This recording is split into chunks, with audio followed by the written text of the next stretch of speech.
Dan McClory joins me now from Irvine, California. He's the managing director and head of China for Boustead Securities. Dan, the current trade tensions, could these BRICS nations actually benefit, number one, in terms of unity, and number two, pushing their own trade deals and agendas?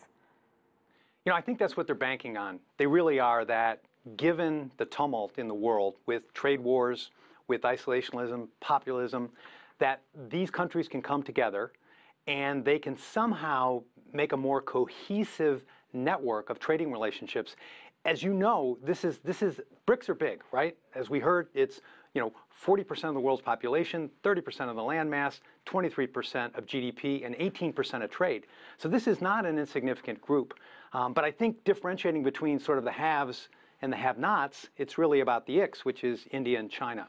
And do you expect China perhaps to turn more to Brazil, which already it has, India and Russia, to source products like soybeans, like wheat and meat that were originally bought from the United States? Clearly, Brazil would benefit from that. They are right up there with South Africa as probably two of the most economically challenged countries in the BRICS today. So any opening of additional trade into Brazil would be welcomed. I think higher on Brazil's agenda, perhaps, is the new development bank and trying to get some funding to help with the debt crisis that's going on in the country right now. So how would they do that? How would they get that kind of funding? So as you know, this bank was actually created by the BRIC countries to specifically channel funding into the member nations. So they would need to make a case as to what they would do with the capital. They'd have to, of course, achieve some form of credit rating, which is another topic on the agenda in Joburg. And based on that, funds would be made available to help with certain sectors of their economy. And it's not every nation that has their hand out like that. South Africa would probably be the other example, where they are in the absolute doldrums of their economic situation, with both agriculture and mining kind of fallen off the cliff.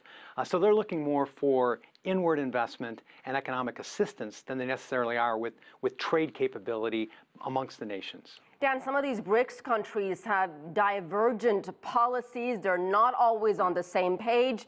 How much of a challenge will that be moving forward?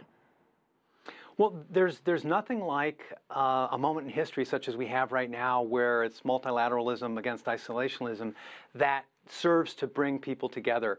And I think you would find every BRIC country, put Russia at the top of that list because they've sort of been shut out due to sanctions and other measures.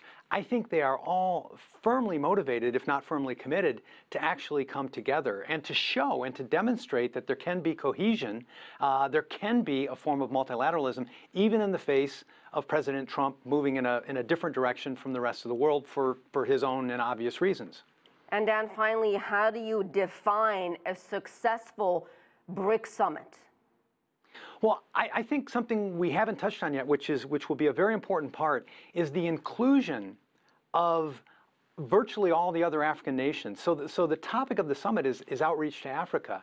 And both Mr. Xi and Mr. Modi, before they showed up in Joburg, they made some interesting stops, and they're going to do so afterwards. So in Mr. Xi's case, it was Dakar and Senegal, and heading to Rwanda. And Mr. Modi also stopped by in Rwanda. So I think inviting the other member nations of Africa to be there, to observe, to interact, and to put together deals of their own is going to show how this bloc can deal with those 43 other countries that have over 1 billion consumers that are really seen as the next big thing in the world.